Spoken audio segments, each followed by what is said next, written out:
Thanks for joining us today for this episode of the RSF podcast, Voices in Engineering. I'm joined by Ryan Robson, the design manager for the Robertson Construction Group.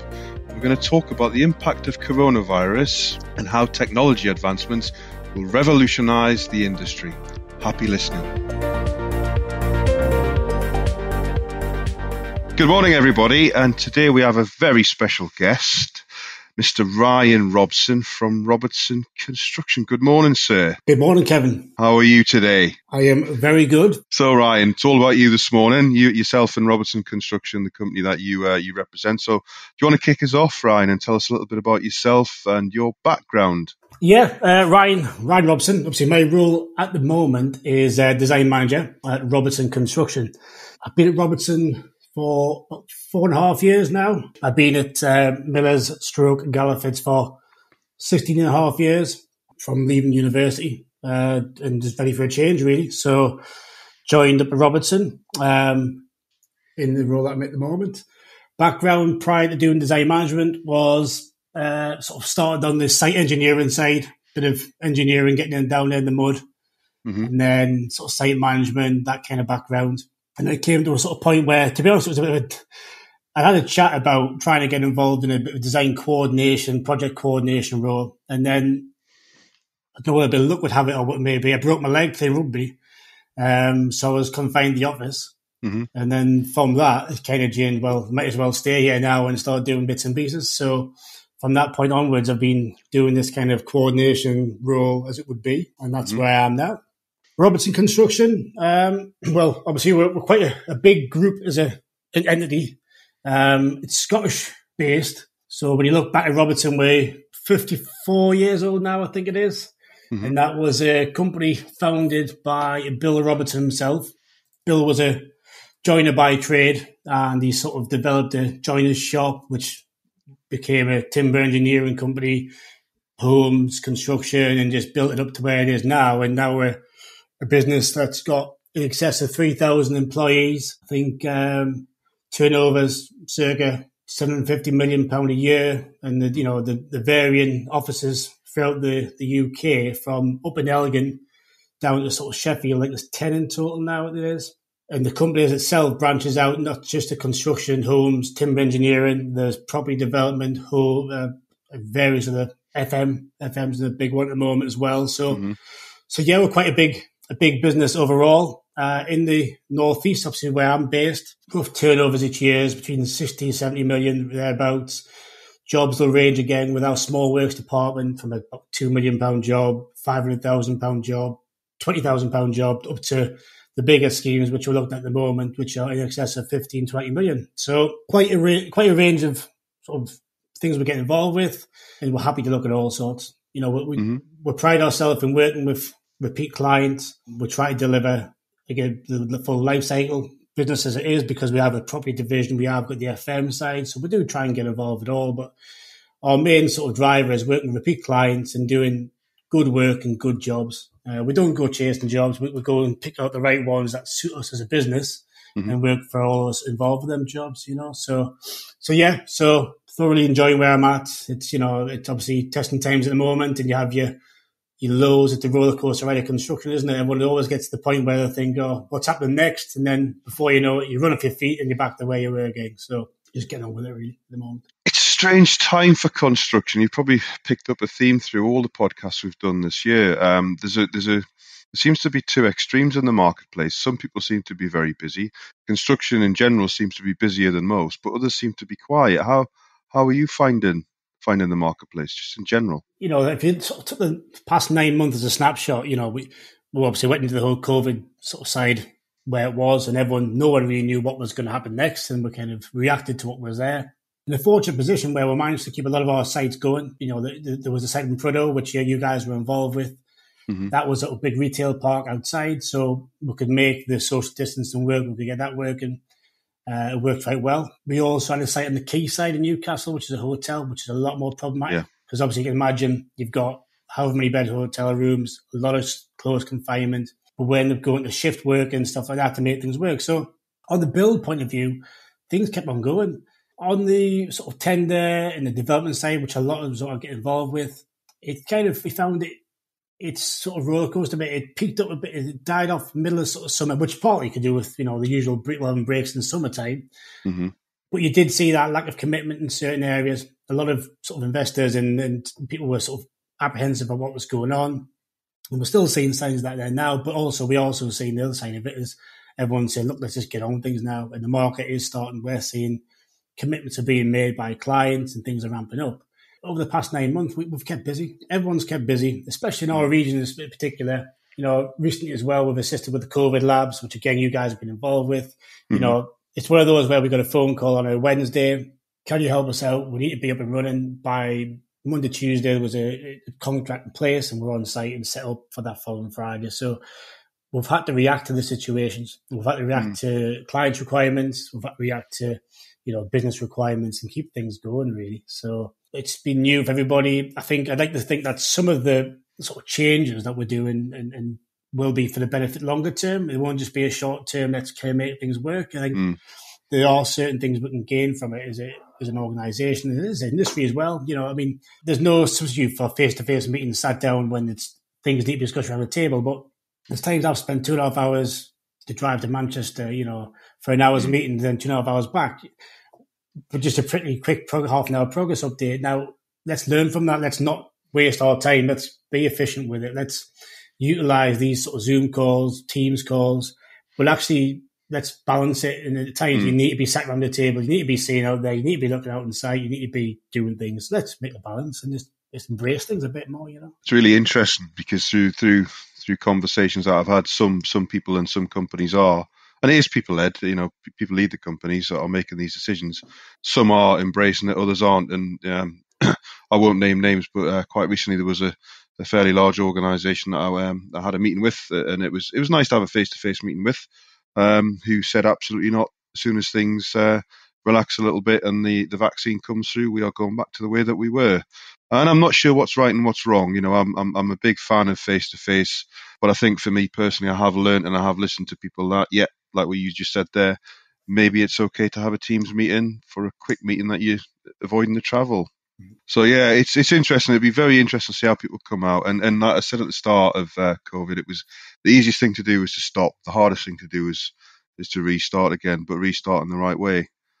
So yeah, thanks for that. Thanks for your comments. And how did Robertson's deal with the situation in terms of technology, Ryan, when the news broke in March? I think obviously it's a learning curve for it, and there's the initial sort of side of what do you do to work, survival mode, and what do you do to keep things going, keep things along. So I think the quick reaction was to what do we do to keep our sites safe? What do we do to keep the guys on the site safe? What do we do then? So they quickly introduced temperature monitors, proximity sort of sensors, which is like around your neck. It's basically effectively a little sensor would beep and it got close. There was things like that just to kind of get the safety going and get guys on site. Simple things like let's stagger break times, let's stagger entry to site times, this, that, and the other. So it's basic things that just don't cost money, don't need a great deal of thinking about, but to keep people safe. And that was, I think that was key to get moving things on at the outset. And then there was our side, not on site, I guess, is what do we do to kind of keep things moving and keep that dialogue there, keep things ticking along. And we've utilised technology where we can, the meetings we've had. It's been, sometimes you feel like you're constantly in front of a camera, you're on, you're off, you're on, you're off. But there's the efficiency side of it. You're getting probably more done at times, you are. One thing I've found is, because I spend a lot of time in meetings, is instead of having a 2-hour meeting, it's been a 1 hour meeting because you haven't had the messing about. You hadn't had the turning up and making a cup of coffee here and having a bit of chat about that. Yeah, you do a bit, but actually it's more efficient because you're kind of getting things done quicker. So again, you sort of see a little bit of swings in certain ways. I don't know if you heard one of the podcasts that I did in the summer with a friend of mine, Ben Bennett, and he talked about the office moving potentially to 100% virtual, and that the only thing that was missing was social togetherness, I think he called it from memory. How do you feel about that being a longer term way of working? Again, the deep sigh says a lot. Yeah, no, it does, because now I'm in the office sort of half and half at the moment. Sort of, sometimes I've got meetings or I'll do them from home because it's just easier to sort of, rather than going out meeting rooms. But when you're in an office and there's that social interaction. It's someone sat next to you just to say, look, do you want a cup of coffee? Do you want a cup of tea? And if you do, and you have a chat about the weekend, you have a chat about the football. At the moment when people are still a little bit away from you, you haven't got that same interaction. And I just feel that in a day, you can't be sitting and work all day. You can't sit constantly working. You need to have that big interaction. You need to bounce off something, little things like you're on the phone and you're scratching your head and you make a comment and someone will come up with some ideas and say, oh, by the way, in the past, I've heard of X and Y and whatever else. And you bounce off people. So whilst it sounds, oh, great, get rid of an office, there's an overhead, take it off the list, let's all work from home. The reality is I think people need people around them. And, whether it be for just your own mental sort of, I need to have somebody around me to bounce off and talk to, or you need to just share your ideas and share interactions. I think I personally wouldn't want to go down the road of a virtual working environment, but, some people may go down that route. Me personally, I just need to have a bit of interaction and the more the better. I think the more we talk about it and the more I engage on the podcast with various guests, I think it's probably going to be sector specific, but certainly in our industry, I look at what we do. In construction in general, I think, you hit the nail on the head. We are pack animals, humans, and sometimes we need to be around people to inspire us. And innovation and inspiration and technology through what we do in the built environment doesn't necessarily always come from behind an email or behind a Zoom call. Yeah. And I think I firm believer in that because, like you say, you do hear things and you talk to people and ideas, and you can be sat. I can be sat looking at a job for 9 months and. All it takes is sort of walk past you, see something on a bit of paper and say, oh, we thought about this and it's just new. But if you're sat isolated, you're never going to have that, are you? And I just think that's just my take on things. One thing I did do, though, is I had a training course on Zoom, and that was interesting. And it was interesting because it was very efficient. It was brutally efficient, actually. So everything was time slotted. It did its job. Learning was done. I think people took on board the messages. But the thing that we all felt at the end of the week was, number one, relationships weren't forged. It was such a cool process at the end of the week. We all went off and we've not kept in touch. Sometimes you'll make a relationship with someone and you'll keep in touch on email every now and then. The other interesting point was, normally on a residential course, and I'm not included in this, the Friday morning shift's normally the graveyard shift when everyone has a drink the night before to celebrate getting through the week. So the Friday morning shift's now on Zoom a lot more easier to get through for everyone. So I suppose there is an upside in all that as well. There's an upside there, yeah. It depends which way you look at it, I suppose. Obviously, Ryan, I'm from the Northeast. Arsenal has a strong presence in the Northeast. It's, in my opinion, it's a special place to contract. Certainly in the ground, there's a lot of interesting challenges in the ground, which we embrace. But from your point of view, can you give the audience a bit of an overview on why you love contracting and building? And let's focus on the Northeast because we are two Northeastern lads. No, the Northeast, I think it's like you say, it's its own entity, the Northeast. You go around the country, you see other places, but Newcastle and around the area, it seems to have a bit of everything, doesn't it? It does. For sort of small areas, it would be. There's so much going on. You can be within a sort of 20-mile radius. You've got one extreme to the other, and that's what I find working in it, especially in our industry, is that no one job is the same. And whilst you may think, oh well, actually, last time down there we did this. You turn around the next day and it's something totally different.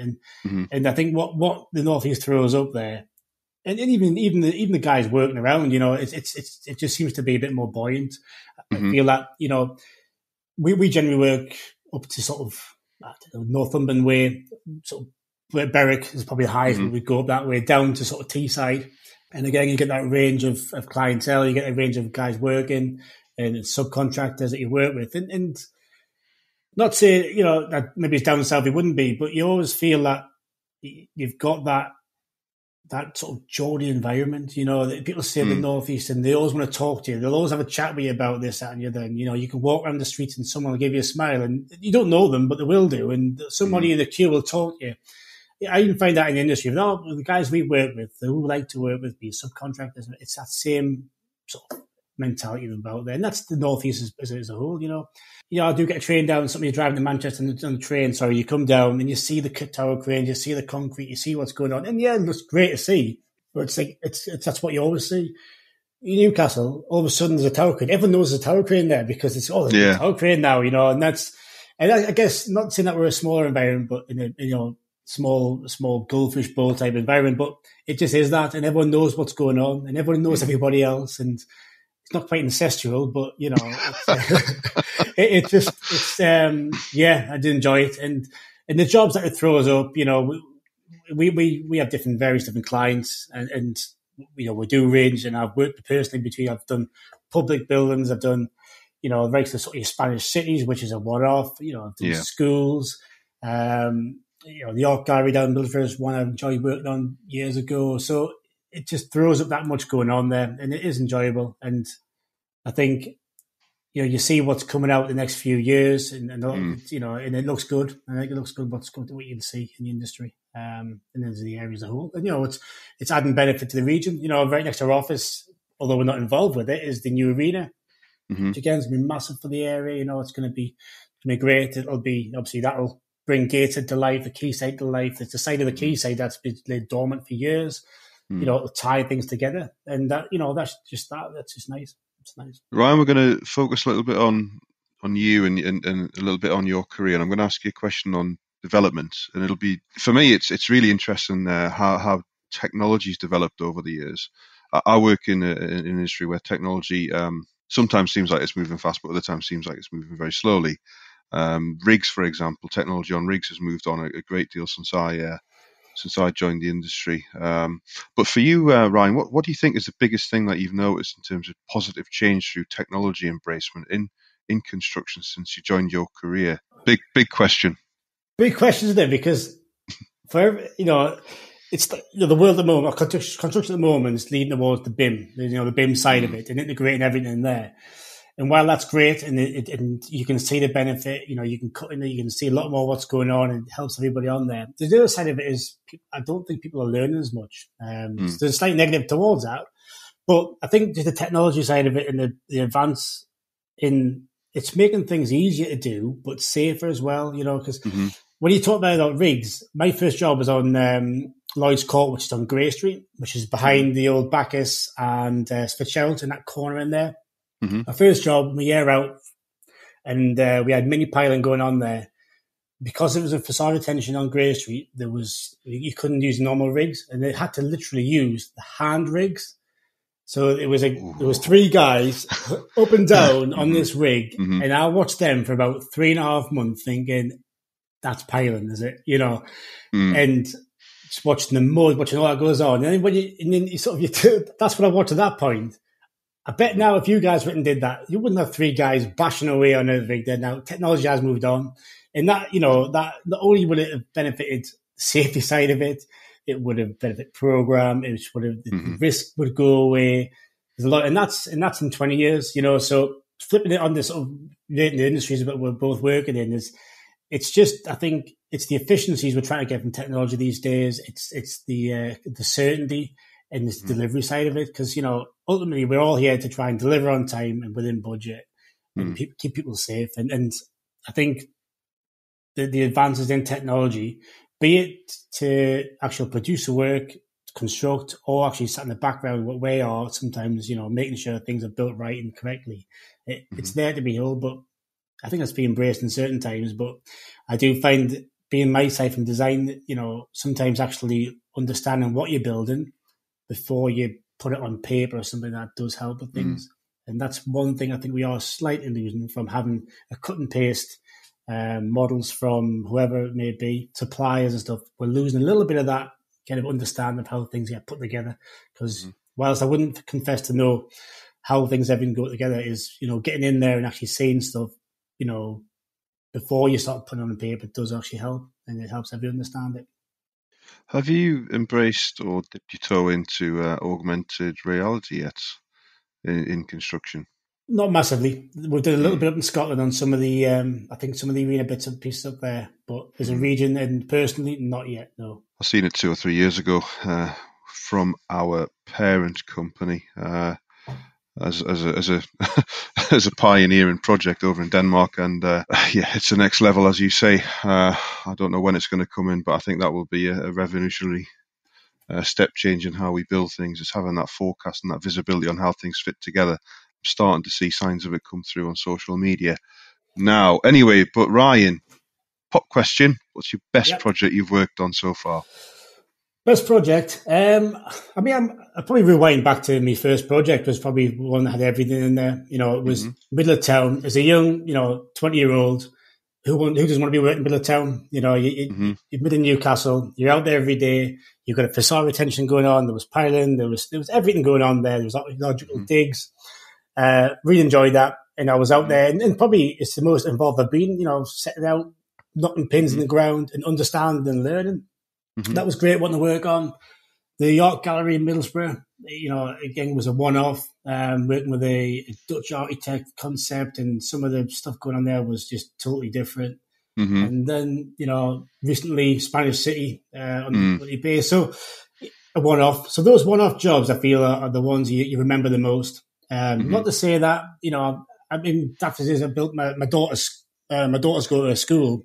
And I was involved in that build. So whilst it's just a basic school, it's something that I was involved with. And I know my daughters they were the first years in there and stuff like that. So that's got its own personal kind of pride on there because I was involved with that. Teachers all know me because it was the kids go to school and say, my dad built this. Well, that's single-handedly, but that's what, comes out. So whilst there's a few jobs in there, they're all ones that I've got a little bit there. I remember about most. That is the top trump card to pull at school.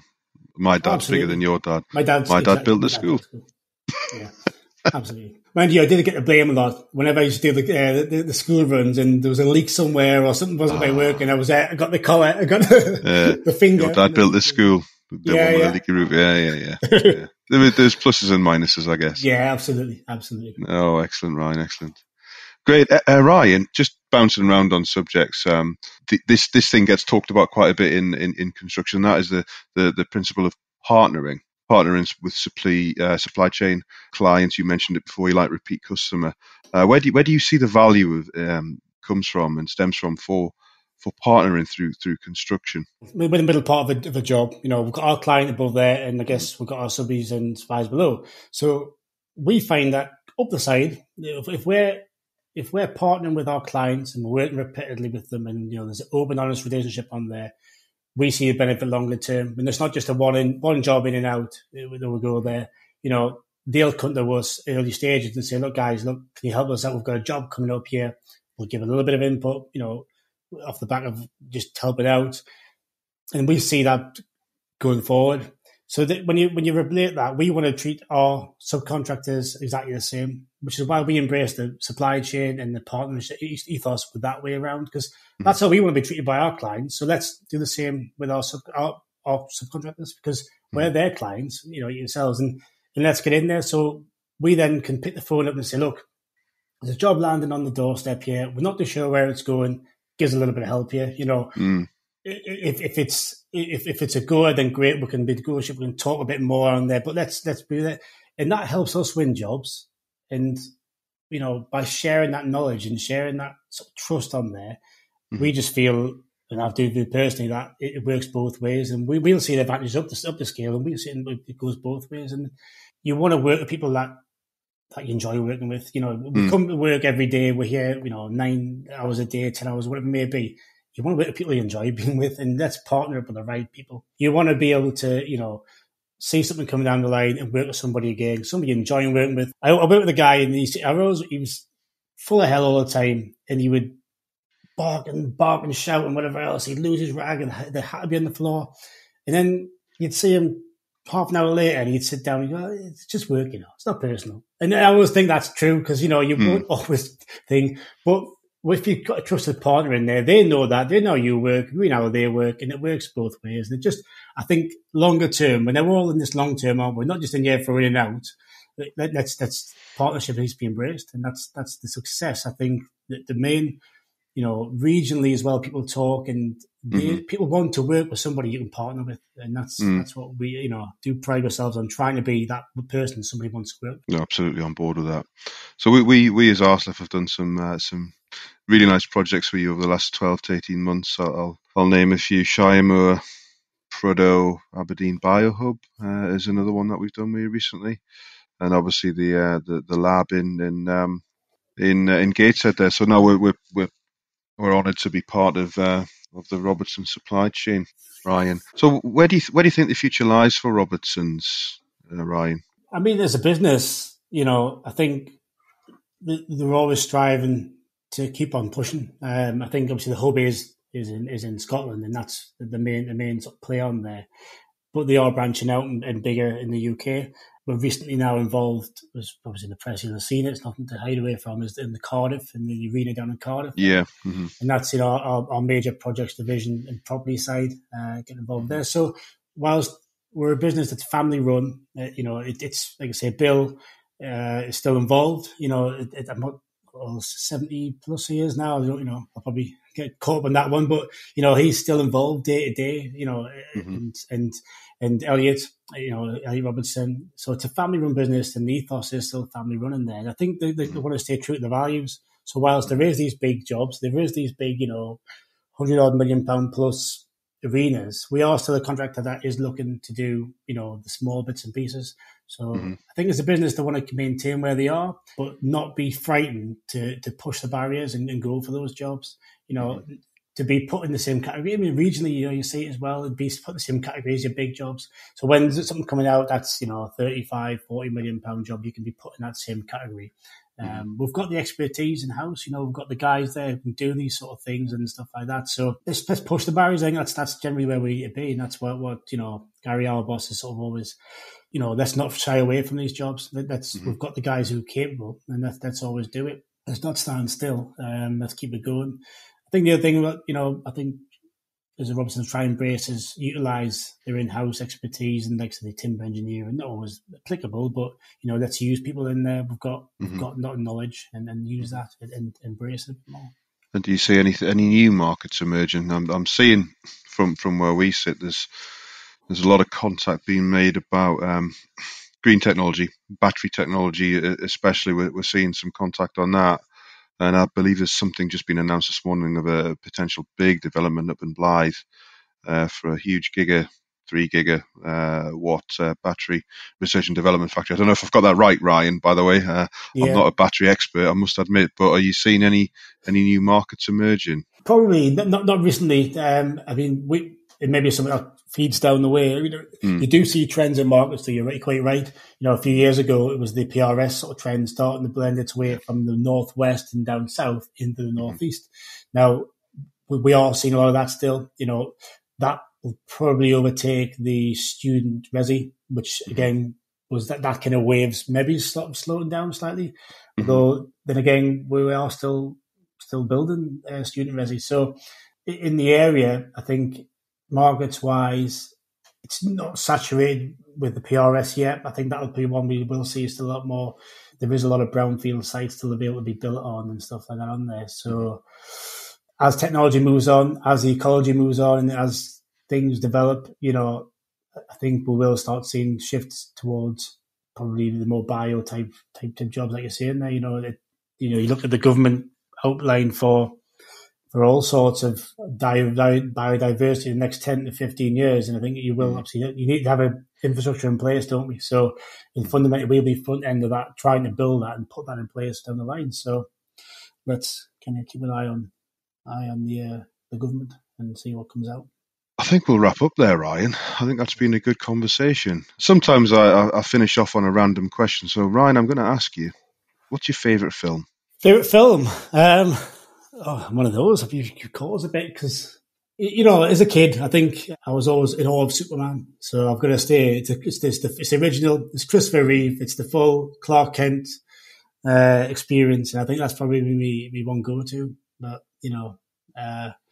but I do love the old Goodfellas, things like your Goodfellas and, that sort of stuff. You just can't beat it. But I think as a child, I was still adamant when I started wearing glasses that at some point I'm going to, set the cable and off I go. But yes, that's probably me. So we're going to call you Super Ryan Robson from now absolutely. On. That's what we're going to do. So, Ryan, I hope you've got your telephone number corrected now, your mobile phone number. I'm not going to tell the audience what that means. That's just a hidden joke between me and you. And on that bombshell, and on that note, Ryan, thank you very much for your conversation this morning. I hope the listeners enjoyed it. I certainly did. Thank you. Thank you, Kevin. Thank you. Thanks for listening to the Arsleft podcast, Voices in Engineering. If you've enjoyed this episode, head over to our website, www.arsleft.co.uk, to discover all about who we are and how we work with our valued clients. Never miss an update on a new episode when you subscribe to our podcast feed. If you found value in our conversations, we'd also appreciate a follow over on LinkedIn.